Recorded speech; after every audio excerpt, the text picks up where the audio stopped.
From Troy Public Radio, Troy University, and the Wiregrass Archives in Dothan, Alabama, this is It Came from the Archives. I'm Greg Phillips. Each episode, we delve into the archives to bring you a topic, introduce you to someone new, or tell you a story about the Wiregrass region and the surrounding area.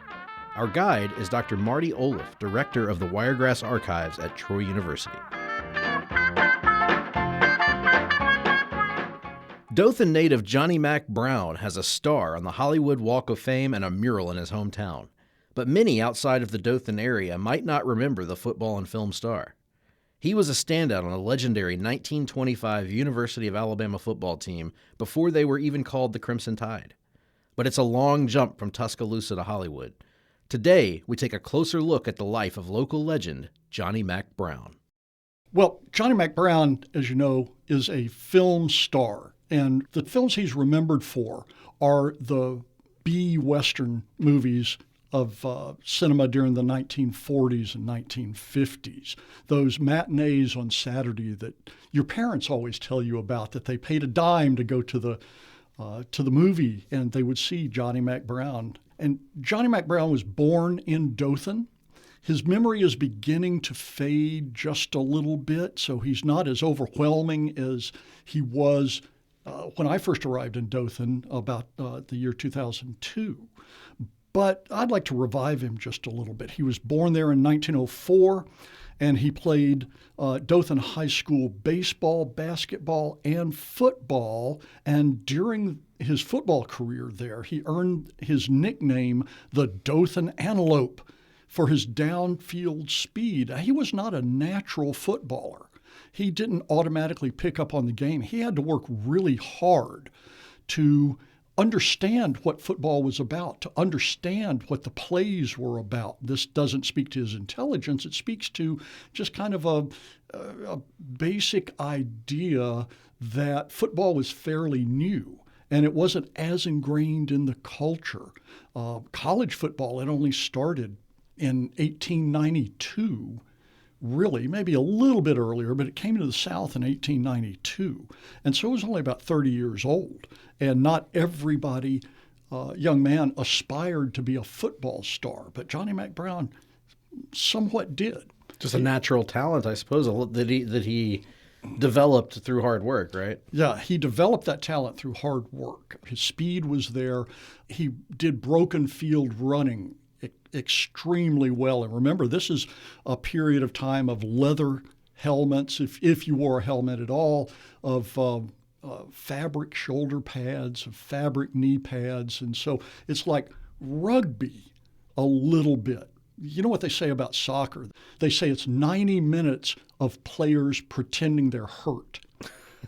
And rugby is 90 minutes of players pretending they're not hurt. So football in the early days of the 20th century, even at the high school level, was 90 minutes of pretending you weren't hurt.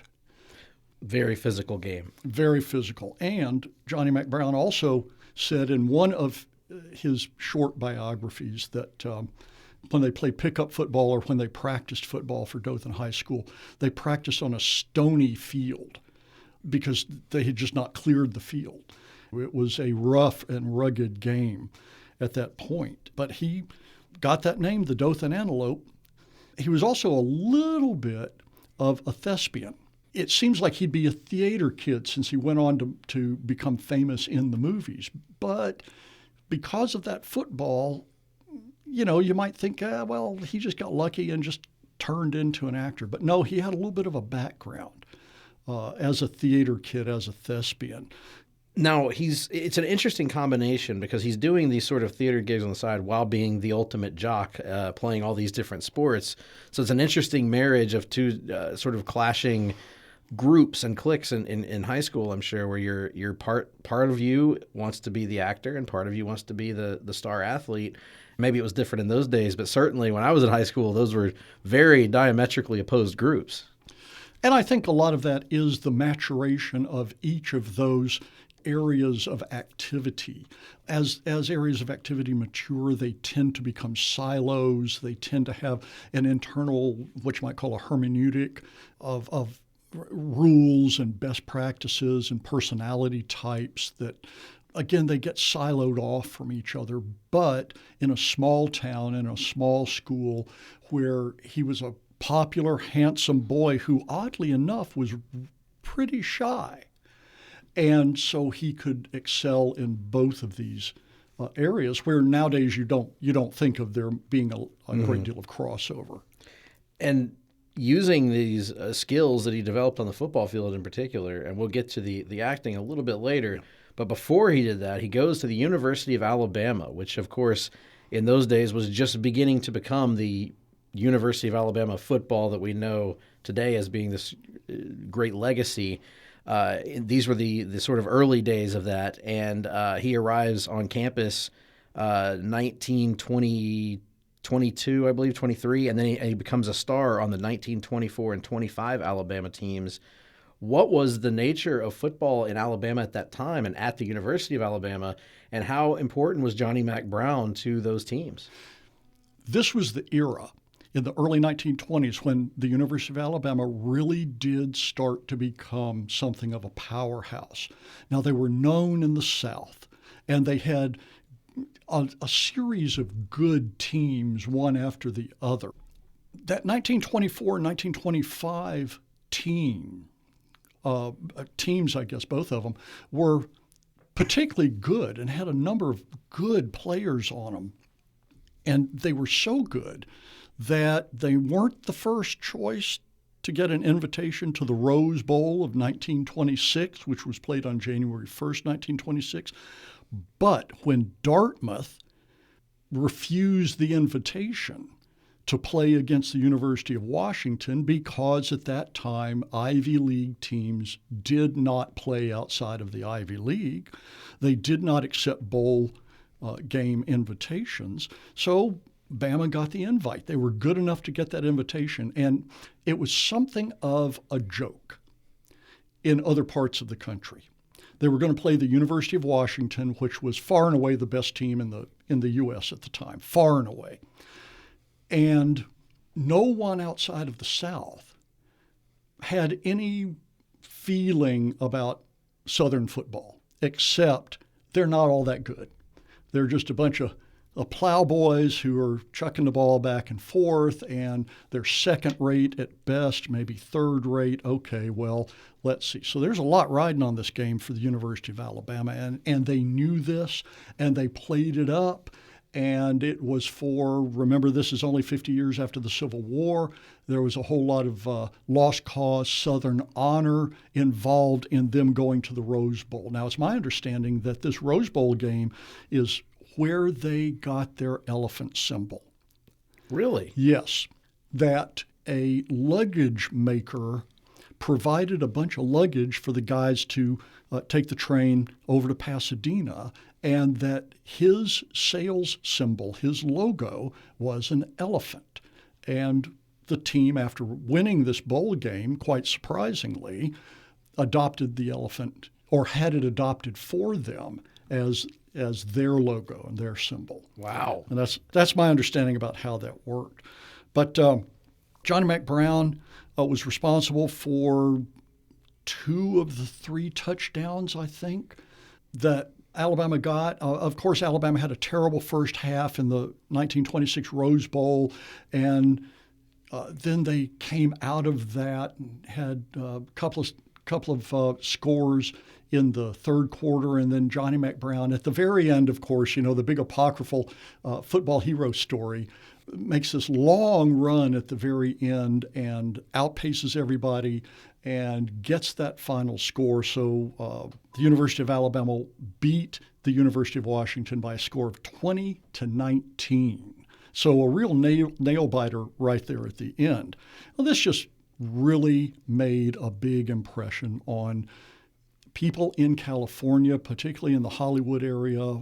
These football players started getting contacts, a few of them, and Johnny Mack Brown was one of those who got contacted by Hollywood. But he had been contacted earlier. He had been contacted in, I want to say 1924. Yes. In 1924, a film was being made in Birmingham called Men of Steel, which I've never seen, and I don't know if it's available. It's a silent film, of course. And the character actor George Fawcett met Johnny Mack Brown when the studio gave the Bama football team tickets to come and visit the set. George Fawcett saw Johnny Mack Brown. And Johnny Mack Brown was a very good-looking guy and had a lot of poise. He also had a very heavy Southern accent, which becomes a problem later on. Anyway, Fawcett encouraged him to look at Hollywood and get a screen test. And then he shows up in Southern California again in 1926 for the Rose Bowl game, but doesn't get a screen test at that time. During that year, he did not graduate. He left Alabama in 1926, married his wife Connie in June of 1926, and then moved to Dothan to sell insurance. And by the fall of 1926, he had taken a job coaching freshmen on the football team at the University of Alabama, and he said he would keep selling insurance. I don't know if he actually did, but insurance was not his game at all. The Aetna company was who he worked for, and they were making a big production out of his star status as a football celebrity in Alabama, but it didn't really work for him. I think Johnny Mack Brown could stand on a stage and he could perform and he could run on a football field, but I don't think he had, like many of us don't have, the capacity to look one individual in the eye and shake their hand and press them for money. He just couldn't do it. He couldn't make the ask, I think. And knowing how journalism was at the time, particularly sports journalism at the time, I would assume that he's already by this point a pretty well-known star in the state of Alabama, because sports writers in those days especially were big on mythologizing things. Oh, and absolutely. So yeah. I think that probably played a factor, right? That's what got him the insurance gig. The insurance people went after 3 or 4 of the members of that team and recruited them, trained them in Birmingham for a month, and then sent them to their respective towns to be representatives. They even ran contests. Let's get $1,000 worth of policies sold in a month, and everybody in Dothan helped Johnny Mack Brown beat these other guys that are doing this in other towns.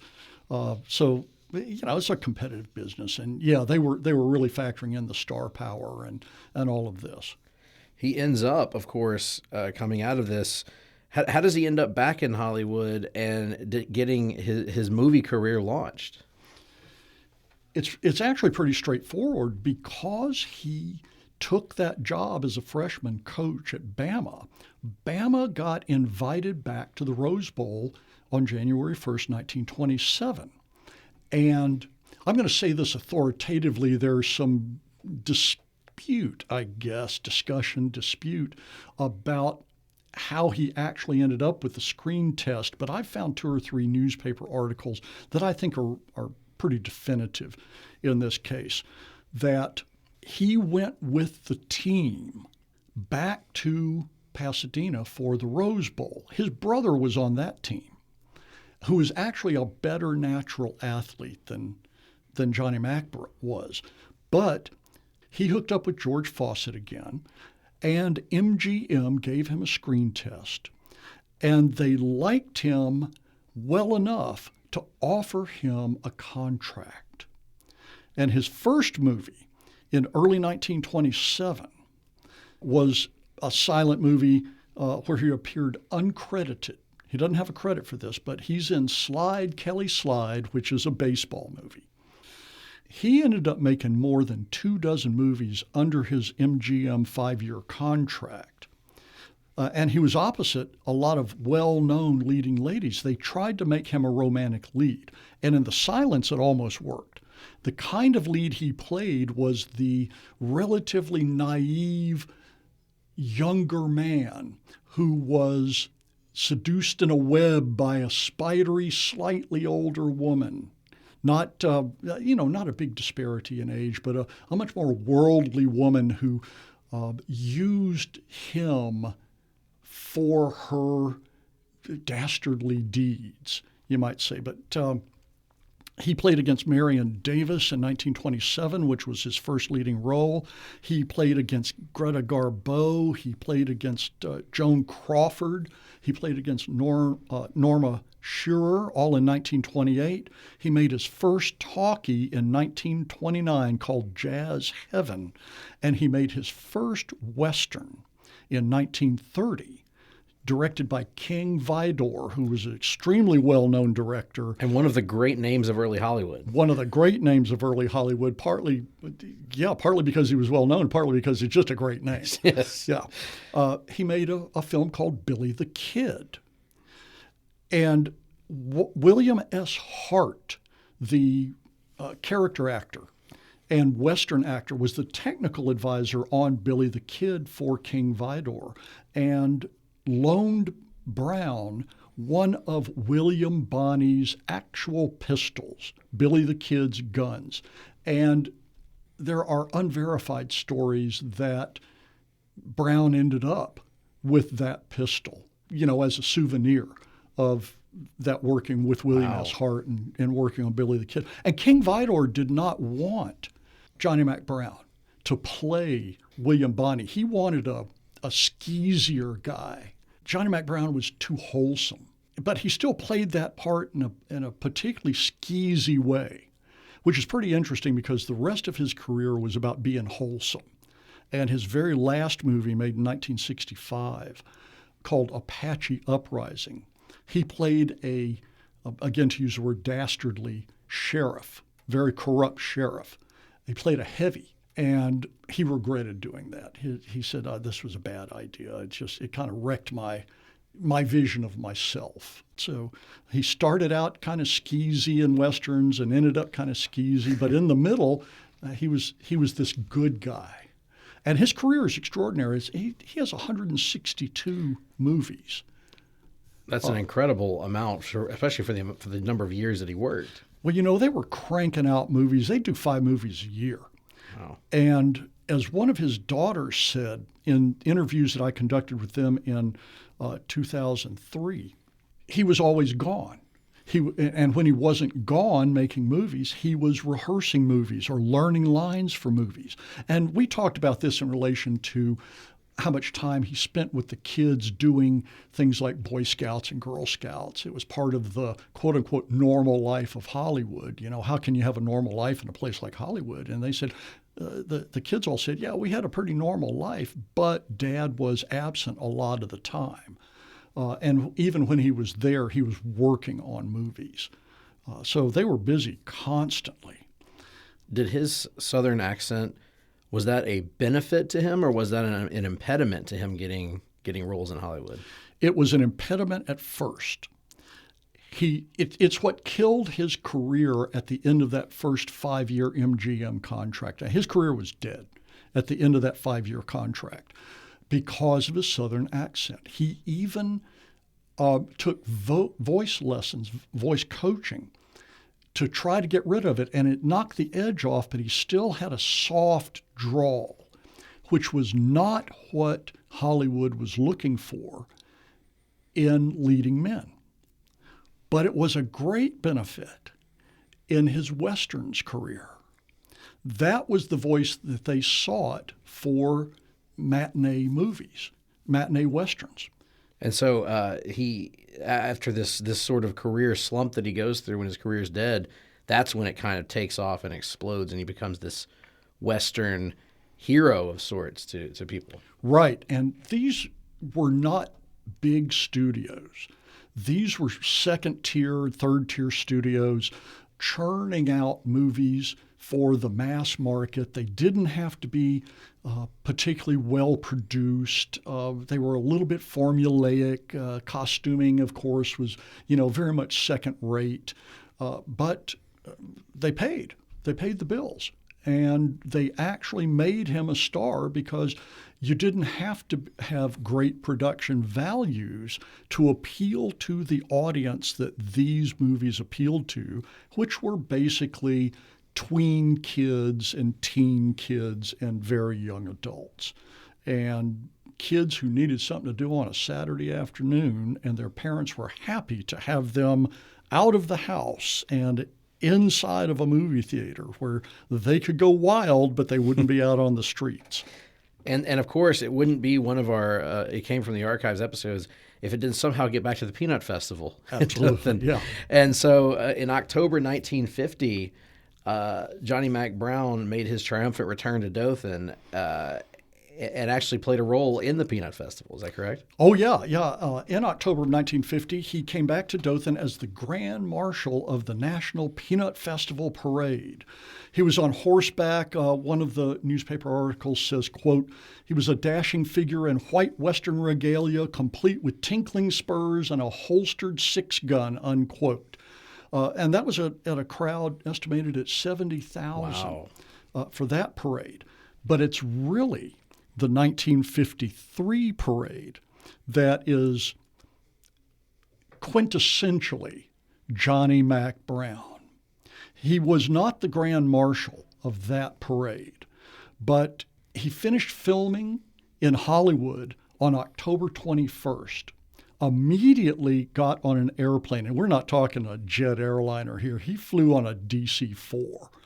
A prop-driven airplane that had its roots back in World War II. And when I was a young kid, I flew on DC-3s and 4s, and there's a reason they used to call it Suffering Airline rather than Southern Airline, because these things would rattle you to death. Anyway, he flew across country, and he landed at Dothan, the old Dothan Airport, which is where Westgate Park is now, on October 22nd, and 2 hours later, he was presenting trophies at the Cub Scout Soapbox Derby, which was a big feature of the 1950s Peanut Festival. 4 hours later, he attended the class of 1922 Dothan High School reunion at the Houston Hotel, and then the next day he was presenting awards at the Peanut Festival beauty pageant at Wiregrass Stadium. The day after that, they never give this guy a break. The day after that, October 24th, he rode in the parade on horseback with 25 bands and 50 floats. He was third from the last. Then after him was the Grand Marshal of the parade, and then after the Grand Marshal was the Queen and her court float. He rode on a Palomino pony, and he dressed in leather clothes, a leather outfit that I believe is on display at Landmark Park, or at least at the Alabama Agricultural Museum at Landmark Park, where they have a large collection of Johnny Mack Brown materials, including a lot of his artifacts, boots and hat and all of this. I think they have that 1953 outfit. He was riding on a pony, and we have a film of this entire parade. And at the 13-minute and 22-second mark, for about 4 seconds, there's a great shot from above the parade of Johnny Mack Brown riding that pony in a circle and pulling out his revolver and firing it twice at the ground, obviously blanks, but it had smoke bellowing out of it, and it's a silent, so you can't hear it, but I'm sure it was deafening to be around it, and very exciting, because all that kind of stuff is supposed to be real exciting. Oh, sure. I'm sure the kids were freaking out. I think the adults were freaking out about it too, and not in a way they might freak out today. Right. Because guns had a different place in American society at that period of time, particularly an armed good guy in Westerns. Right. And then, of course, he has this successful movie career. What becomes of him once his movie career winds down? And it did in the 1950s. About 1953, his career was sliding downhill, and he transferred into occasional roles in television shows and bit parts. He had gained some weight. He had a little trouble keeping the weight off, and eventually he used that, however, and he became the assistant manager and the host at the Tail of the Cock restaurant, which was one of those very well-known places like 21 and other places of that sort And he remained a draw there for years. People would go to Tale of the Cock just to be seated and greeted by Johnny Mack Brown. He had this huge presence still, even after his career began to fade. And then in 1965, he made his last film, Apache Uprising. And like I said, he played a heavy. But in his career slide, his wife, Connie, became a real estate broker. And she sold houses in Beverly Hills. They had lived in Beverly Hills for a long, long, long time. And she knew all of these houses, and that particular generation of Hollywood stars all aged somewhat simultaneously, and they began to wear out their careers and they began to want to downsize. And so she helped them sell their houses, which put food on her table. And the Browns did the same thing. You know, once the kids were out of the house and his career was downsizing, they downsized to an apartment and moved just to the edge of Beverly Hills. So Johnny died in 1974. Yes. But over 30 years after that, the city of Dothan and the Wiregrass area sort of memorializes him with the Johnny Mack Brown Festival. Tell me a little bit about that. Yeah, that was kind of short-lived, but it was the brainchild of an employee of the city of Dothan, and I had just arrived in Dothan and got wrapped up in this because I was working with Landmark Park at the time in getting into the community and beginning to bring in collections to the Wiregrass Archives. And a city employee had a festival for Johnny Mack Brown, Western Festival, in mind. And it ran for a couple of years, and it was supposed to be a film festival. So Landmark Park provided the venue for it and showed a bunch of Johnny Mack Brown films, one after another after another. You could just wander in and sit down for 20 minutes, and who knows what film you were watching because they just ran it constantly.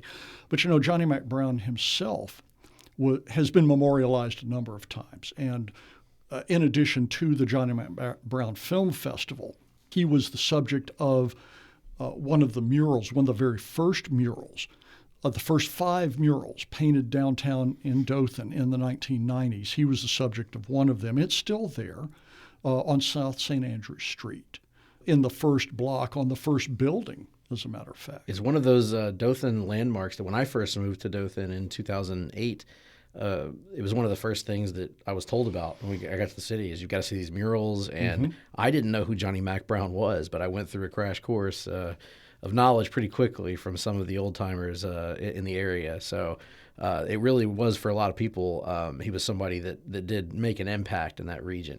Absolutely. And he also has a star on the Hollywood Walk of Fame. He was in the College Football Hall of Fame in 1957.